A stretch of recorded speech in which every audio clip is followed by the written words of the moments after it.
So yan mga kababayan, no, dumating po sa Cebu itong si DPWH Secretary Vince Dizon para personal tingnan mga kababayan itong mga flood control projects, no, particularly po dito ngayon sa Talisay City. At kasama niya po ngayon dito sa pag-inspeksyon, no, itong si Talisay City Mayor Samsam Gulyas mga kababayan, no.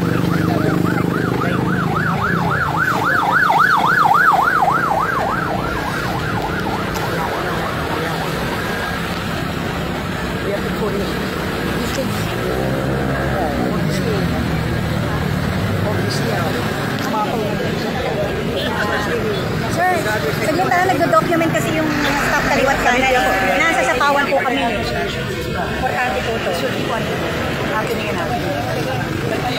You know, we've studied this river for quite a while. The key is to put impounding for the problem is there is no, the old Mananga Dam, that's already so strong. Wala na yun.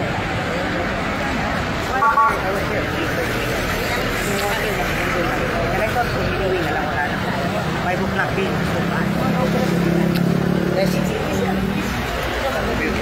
Wala to eh. This is for normal. If it's a 1 in 100, here, that is it. Wala kayo yan. Other side, marami ba? So control mo. Take a picture of this gabion. Tama naman ito mga gabion. Bali wala yan pagka mataas. Sa level, there is no control. Wala. Everything. Bukas dito. May tubig dyan. Labang.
Right now, What about, where are these people staying now?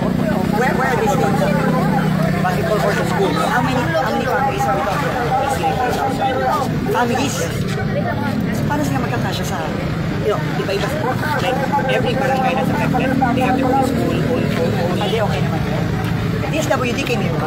Yeah, we need help from the DS. Dumating na ba si Secretary? Tuesday, Thursday night.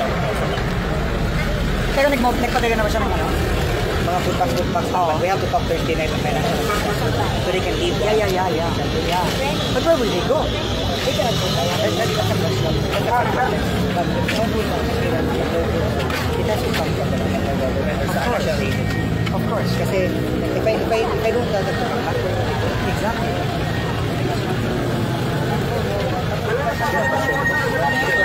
without any direction from any national agency,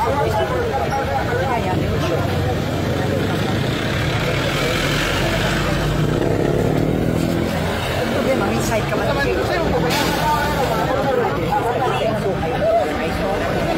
Dense ka masyado. No, ikaw mo na. Ito yung what you think? But right now, No, we'll clear it first. First, let's clear it.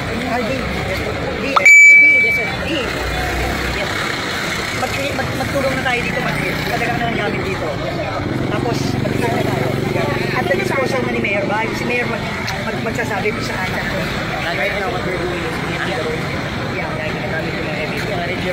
So after the road, we'll clear the road. How about the road? Okay na pa. Live.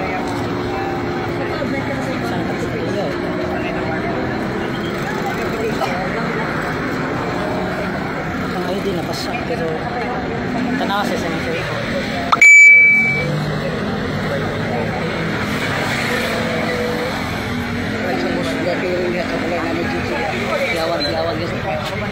So, the Manana River starts in what market? That's Cebu City, right? Lalo.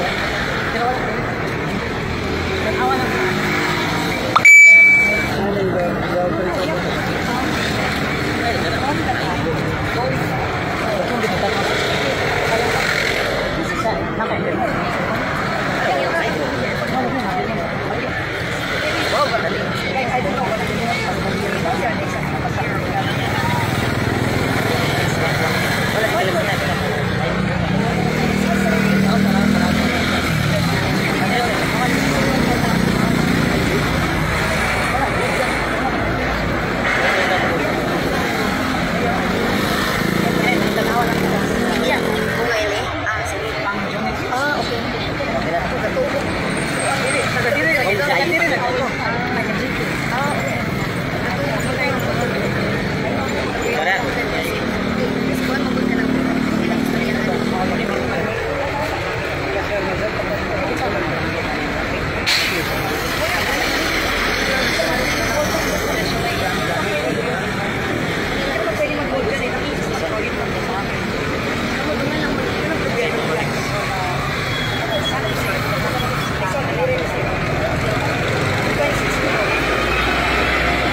We have to plan it, design it quickly, and then we'll find the money for it and start doing it next year.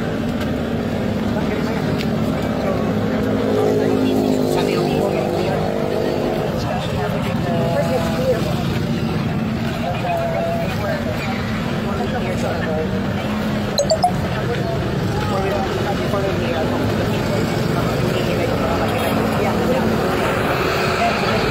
But you want us to clear as in demolition?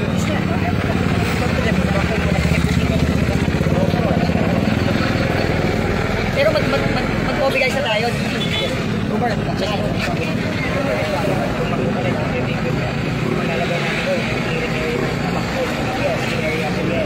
Sige, no, just they will tell you what we have. Ikaw nang mag-clear sa for you. So, and then, may towing. Towing? Nagkakili with car. Saan yun kaya? In village there. So Deca is there? Yeah, in the end of it. Highway car construction. So Deca is near the near the Dagan. So, taas. Ganun po in area. Kahit pa. Sige, dapat kayo kayo. Yung mga media, ayusin namin kayo ha. Para kapagsak yung bridge. Hindi ba mag-bridge? Bridge lang. Ang mga Yan daw siya.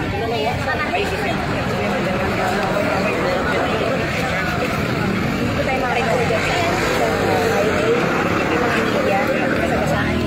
Pwede dito sa SEC. Wala yung mga ganito. Dyan si Kuya lang. We have to talk about, Parang traffic tayo. Ito, pwede tayo nagpa-traffic.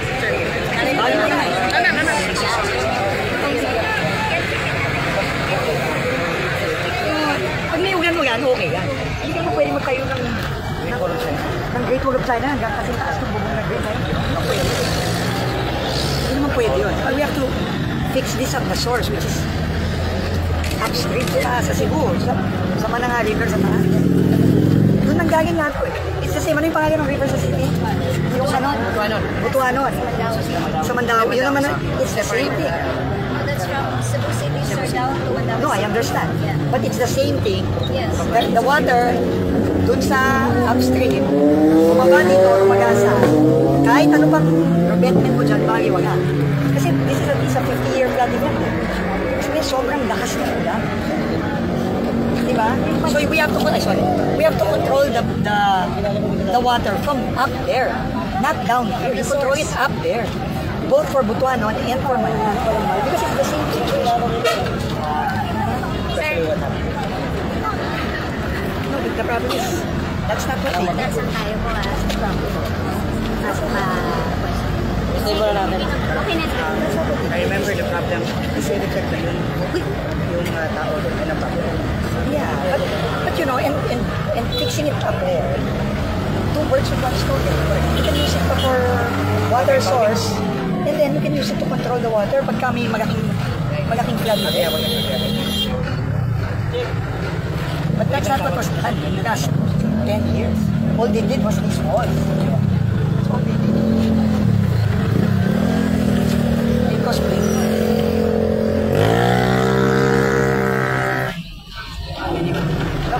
well, first things first, we'll clear muna tayo. We'll clear the roads. Just coordinate with DE and RG. Basta all the resources you need, it's yours. At matapos nito mga kababayan, no, nalasa itong bagyong Tino dyan sa Cebu, particularly po itong Talisay City mga kababayan, no, na labis pong napiktuhan din po, no, pati yung Consolacion, Cebu City, at yung iba pang mga karatig lugar dyan mga kababayan na marami din pong casualty. Inutos na po ni PBBM na imbestigahan itong mga flood control projects dyan po sa Cebu. Matatandaan natin na nauna na pong nagsalita or nagpost po si Cebu Governor Pam Baricuatro, no, about doon sa flood control na umaabot ng 26 billion mga kababayan. And yet, sobra-sobra ang baha mga kababayan dyan sa lugar ng Cebu. Kaya sabi ni Pangulong Marcos Jr. ay iimbestigahan or papaimbestigahan niya itong mga flood control projects dyan mga kababayan. Bakit ganun na pong nangyari?